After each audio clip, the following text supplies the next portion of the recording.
Hello बच्चों, आज हम लोग क्लास 11th के अंदर टॉपिक करने जा रहे हैं जो केमिकल कॉम्बिनेशंस के लॉज हैं वो सारे। तो कोई भी केमिकल रिएक्शंस होती है, कोई भी केमिकल प्रोसेस होता है, तो वो प्रोसेस कुछ ना कुछ सर्टेन लॉज को फॉलो करता है और हमें उनमें से ही कुछ लॉज को पढ़ना है, जो कि chapter 1 some basic concepts of chemistry के अंदर का पार्ट है। तो हम लोग आज उन सारे लॉज को करने वाले हैं जो लॉज हम लोगों को इस चैप्टर के अंदर पढ़ना है। तो सबसे पहले तो हम यही चीज लिखेंगे कि what is law of chemical combinations. तो हमारा जो टॉपिक है उस टॉपिक में आ जाता है लॉज ऑफ केमिकल कॉम्बिनेशंस। तो जैसा मैं तुम लोगों को बता रहा हूं कि लॉ ऑफ केमिकल कॉम्बिनेशंस की एक सिंपल सी डेफिनेशंस क्या बनती है। The chemical processes which are governed by certain laws and all those law which governs the chemical combinations in any part of the chemistry that will be termed as law of chemical combinations। तो in laws में से जो सबसे पहला law हमें पढ़ना है 11th के अंदर वो हमारा है law of conservation of mass. तो सबसे पहले हमें law of conservation of mass इसको करना है।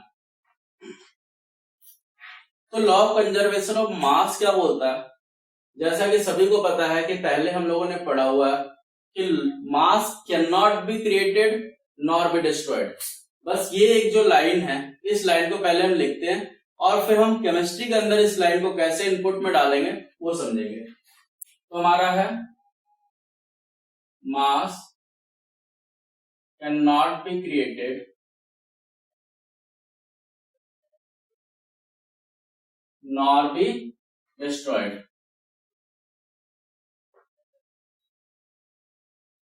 मास हम क्रिएट भी नहीं कर सकते, डिस्ट्रॉय भी नहीं कर सकते। ये जो लाइन की डेफिनेशन है, ये डेफिनेशन यूनिवर्सल डेफिनेशन है जो पूरे के पूरे साइंस के अंदर अप्लाई होने वाली है। अब केमिस्ट्री के अंदर हम इसका मैनिपुलेटेड वर्जन यूज करेंगे और इसमें क्या होगा, in chemistry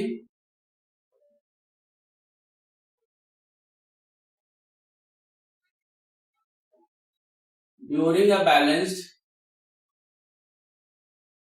chemical process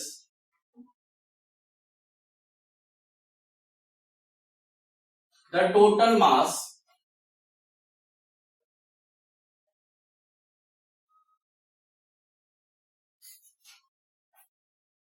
of all the reacting species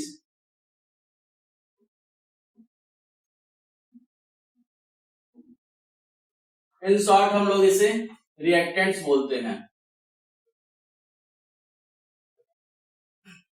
reactants बोलते हैं will always be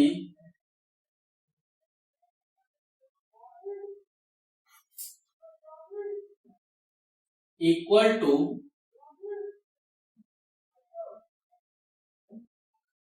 the total mass of the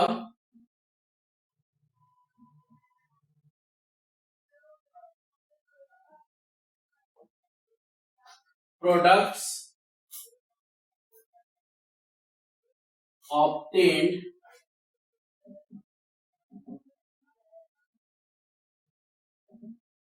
during that process।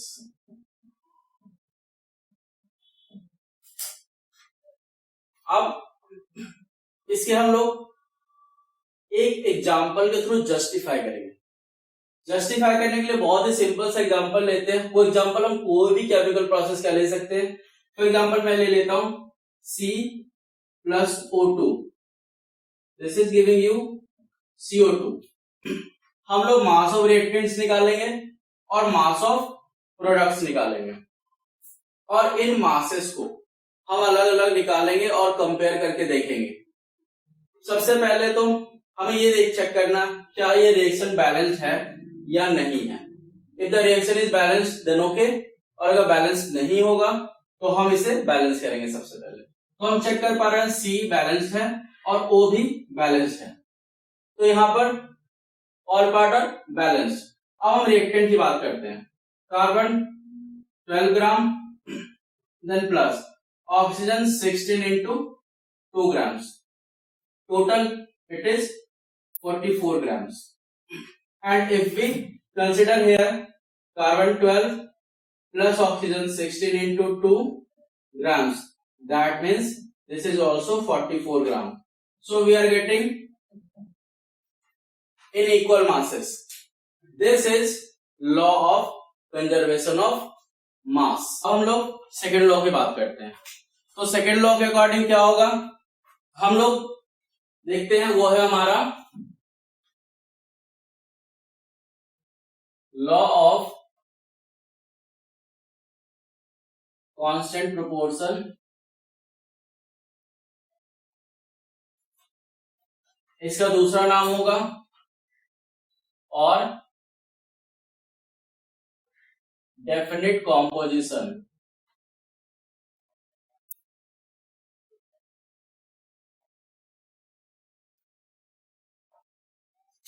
ये लॉ बोलता है कि जब भी कोई केमिकल को हम कंसिडर करें कंपाउंड फॉर्म में, अगर वो केमिकल हमारे पास है तो वो कंपाउंड किसी भी जगह से ऑब्टेन किया गया हो, किसी भी प्रोसेस से बनाया गया हो, उनके अंदर हम अगर उसके इंडिविजुअल एलिमेंट्स का मास का रेशियो कैलकुलेट करें तो मास का रेशियो हर बार सेम आएगा। वो कंपाउंड के जेनरेशन प्रोसेस या फिर किस तरीके से बनाया गया कोई फर्क नहीं पड़ता उससे। तो हम इस लॉ को लिखते हैं, according to this law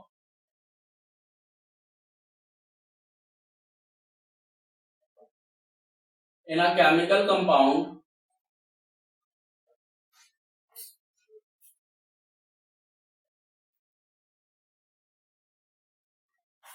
the masses of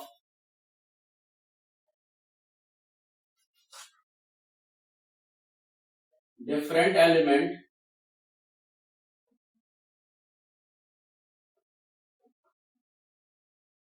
elements participated in the compound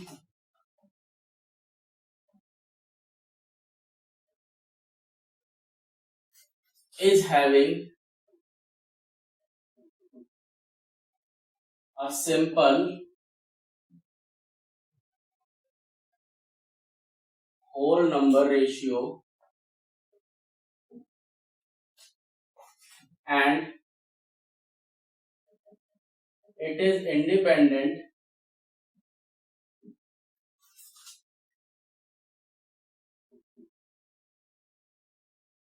from the path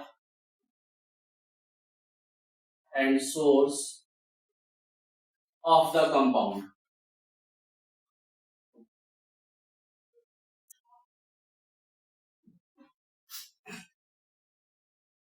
ये हमारा पाथ और सोर्स से फ्री होगा। हम एग्जांपल लेते हैं। फॉर एग्जांपल में हम लोग ऐसा करते हैं, NO2 को कंसिडर करते हैं। ये NO2 किसी भी सोर्स से बनाया गया हो, किसी भी तरीके से बनाया गया हो या किसी भी पर्सन ने इसे बनाया हो, और जब हम इस NO2 कंपाउंड को कंसिडर करेंगे तो हम देखेंगे N हमारा 14 ग्राम है और ऑक्सीजन हमारा 16 into 2 यानी कि 32 ग्राम है। तो इसके अगर मास का रेशियो निकालेंगे वो हमारा क्या होगा, 14/32। मतलब कि हम इसको सिंपल रेशियो में बना सकते हैं, तो हम इसको 2 से डिवाइड कर दें तो 7/16। और ये रेशियो जब कभी भी NO2 को हम कंसिडर करें तो मास का रेशियो यही आने वाला है। This is the law of constant proportion और डेफिनिट कॉम्पोजिशन। अब हम लोग करेंगे in modern system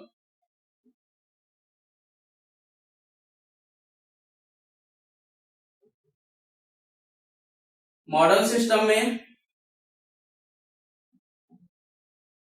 ratio of participating atoms will be constant.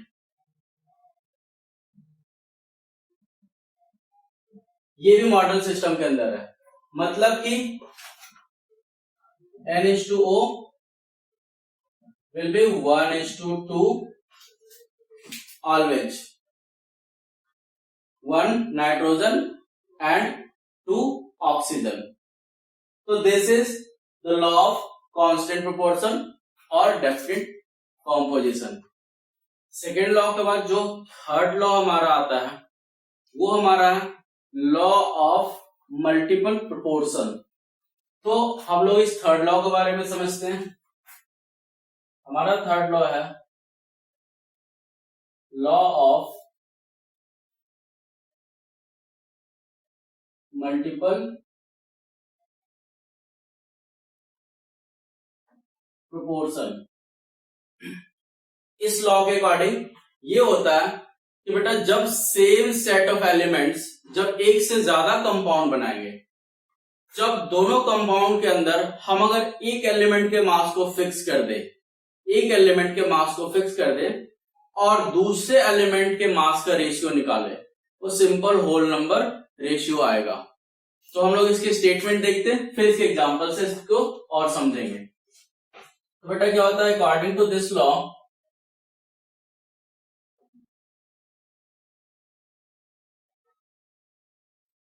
when same set of elements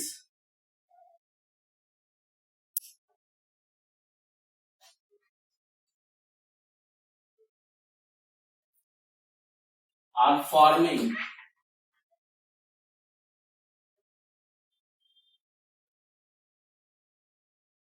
more than one compounds, जब एक से ज्यादा कंपाउंड बनाएंगे same elements, then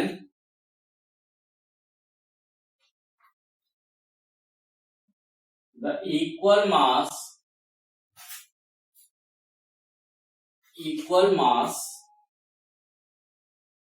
of an element will combine with the mass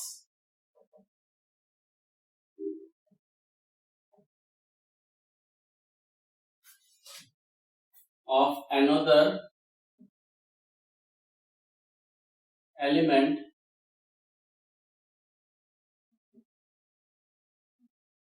which is having simple whole number ratio।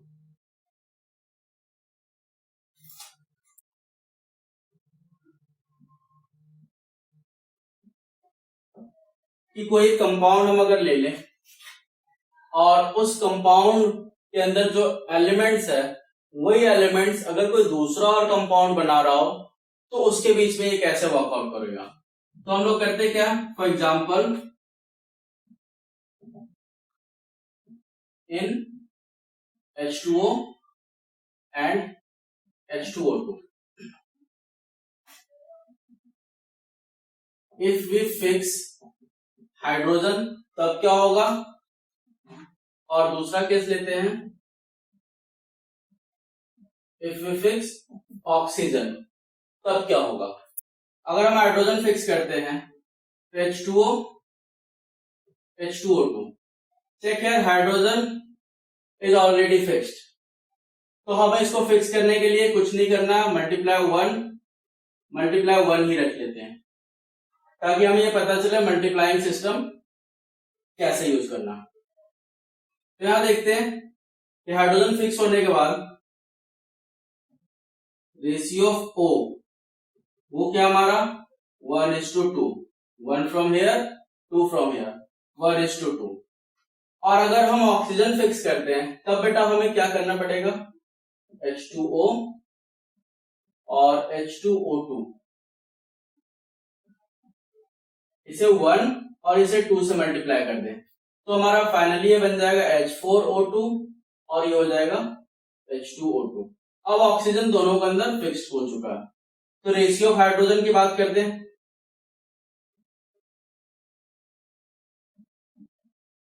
ये हमारा क्या हो जाएगा 2:1।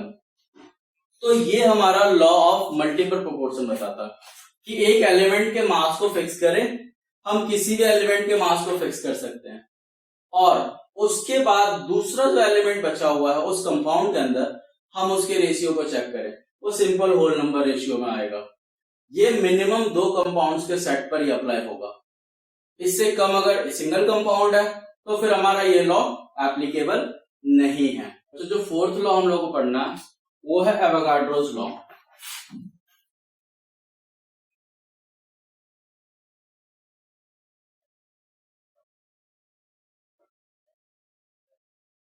ये लॉ क्या बोलता है कि if we take same volume of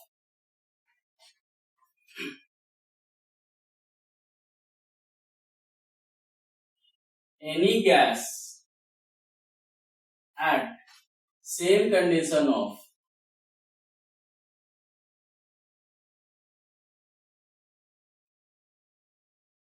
temperature and pressure,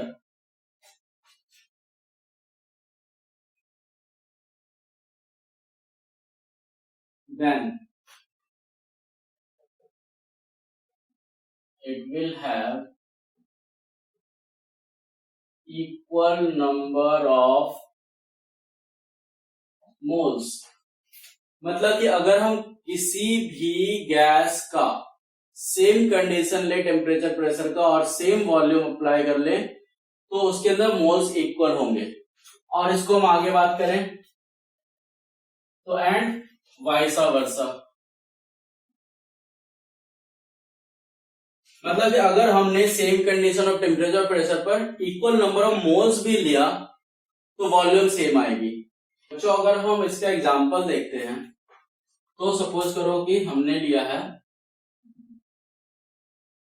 A, B और सी गैस और यहां पर हमने टेम्परेचर रखा है T और प्रेशर रखा है P। Let we have taken V volume of each gas।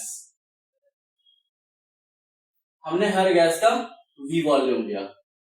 अब if number of moles of A is Na, B is Nb and C is Nc, then according to Avogadro's law, Na will be equal to Nb will be equal to Nc। तो ये हमारा fourth law है chapter 1 के अंदर। अब हम लोग fifth law की बात करेंगे। जो पांचवा लॉ है वो हमें पढ़ना, वो है हमारा बेटा ये लुसैक्स लॉ ऑफ गैसियस वॉल्यूम।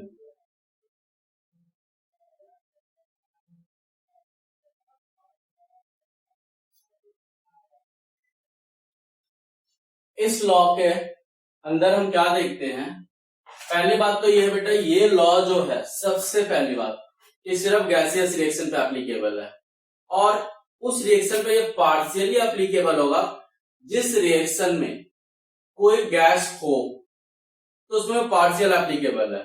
लेकिन इस लॉ की बेस्ट एप्लीकेशन जो होगी फुल रिएक्शन हमारा गैसियस होगा। तो सबसे पहले हम इसी बात को लिखने वाले हैं कि this law is applicable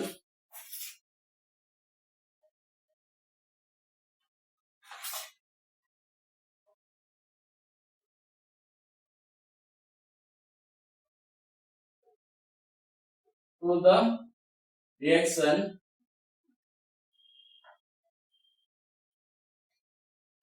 which is in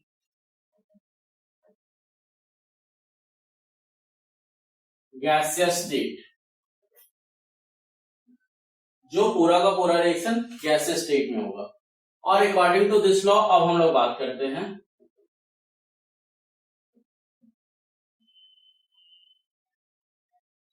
if a gaseous reaction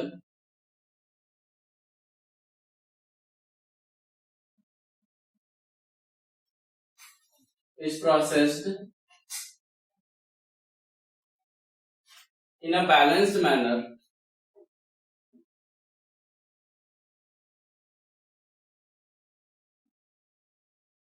कोई भी गैसियस रिएक्शन हो अगर वो बैलेंस तरीके से प्रोसेस हम उसको करेंगे, then the ratio of the gases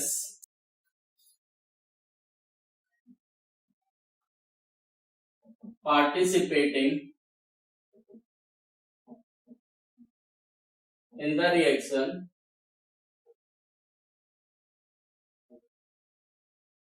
will have a constant value.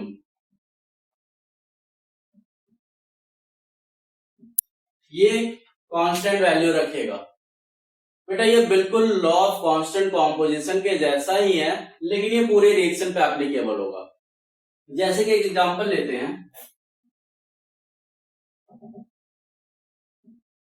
H2 gas plus O2 gas is giving you 2H2O gas. हमने इसे बैलेंस कर दिया। अब सपोज कर ले, let 1 mole is equal to V volume. तो बेटा यहाँ टोटल वॉल्यूम हो जाएगी 2 वॉल्यूम, 1 वॉल्यूम एंड 2 वॉल्यूम। तो Y volume ratio will be H2H2O2 H2H2O 2:1:2। तो जब भी ये लॉ हमारा एक्ट करेगा तो पूरे रिएक्शन के अंदर हम वॉल्यूम के जो रेशियो होंगे उस वॉल्यूम के रेशियो को चेक करेंगे, तो इसी रेशियो के अकॉर्डिंग ये रिएक्शन बैलेंस प्रोसेस में प्रोसीड करेगा। ठीक है बच्चों, अब हम लोग नेक्स्ट क्लास में कुछ और नई टॉपिक के साथ में करेंगे और सीखेंगे कि और इस चैप्टर में क्या क्या चीजें हैं जो इम्पोर्टेंट है और जिस पर हमें फोकस करना चाहिए।